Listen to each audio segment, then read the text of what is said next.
अच्छा जी, बिस्मिल्लाहिर्रहमानिर्रहीम। ये एक्सरसाइज है हमारे पास 4.1 और क्वेश्चन नंबर है आपका 10। क्वेश्चन है 2 - 3 0 1 इंटू एक्स बराबर है -2 5 8 और -7। मुझे x की वैल्यू चाहिए, मुझे x की वैल्यू चाहिए। मैं x की वैल्यू कैसे मालूम करूंगा? x जो भी है क्या वो 2/2 में होगा या नहीं होगा? यकीनन होगा। क्यों?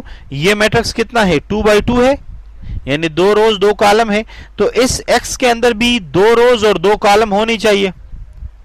अब वो क्या है? मैं अपनी तरफ से लगा रहा हूं कि लेट x से मुराद है ये A, B, C और D। तो क्या मैं अब इस x की जगह A, B और C, D लगा सकता हूं या नहीं लगा सकता? ये लगा दिया मैंने, गौर से देखें। 2 - 3 0 1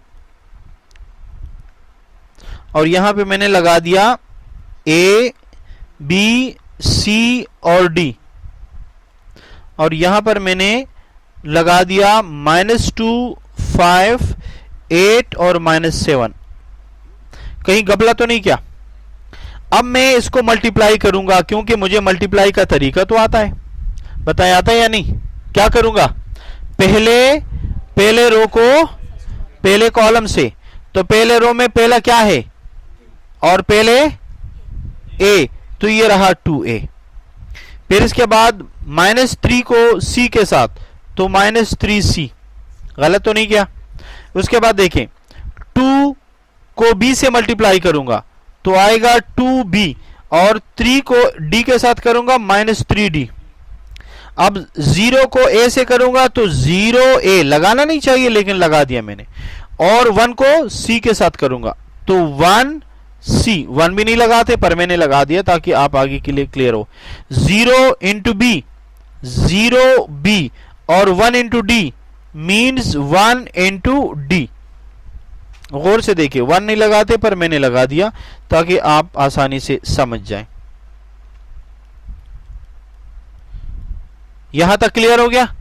अब मुझे एक बात बताएं, मैं शुरू में क्या कह चुका कि अगर दो मैट्रिक्स आपस में बराबर हैं, यानी ये मैट्रिक्स जो भी है, ये जो भी है, अगर ये इसके बराबर है तो इसका हर एलिमेंट इसके हर एलिमेंट के बराबर होगा। कैसे? कलर वाइज बताना चाह रहा हूं। ये बराबर होगा इसके, डन है? ये बराबर होगा इसके,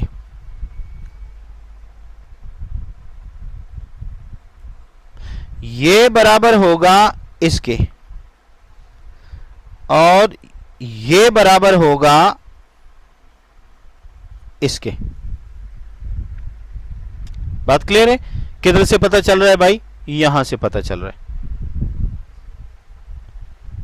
अब आप इसको इक्वेट करें, यानी 2a - 3c बराबर रहा -2a। बिल्कुल एहतियात से करें, कोई जल्दबाजी वाली बात नहीं है, पर आप इसको एहतियात से करेंगे तो समझ में आएगा। बस ये देखें 2a - 3c बराबर -2,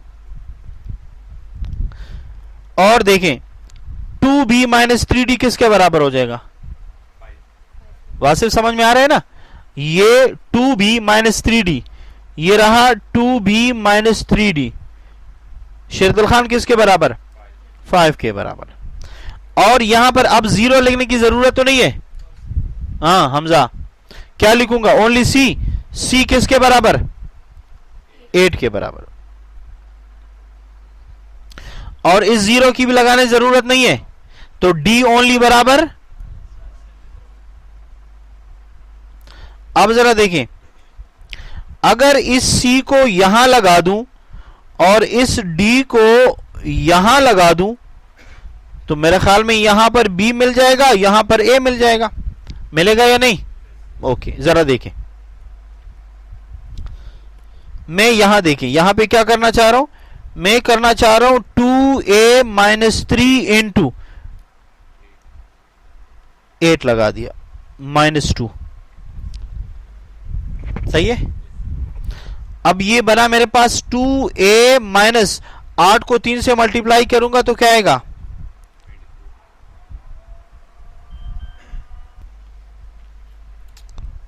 अच्छा अब मैं क्या करूंगा, अगर मैं इस 24 को वहां लेके जाऊंगा तो क्या बनेगा,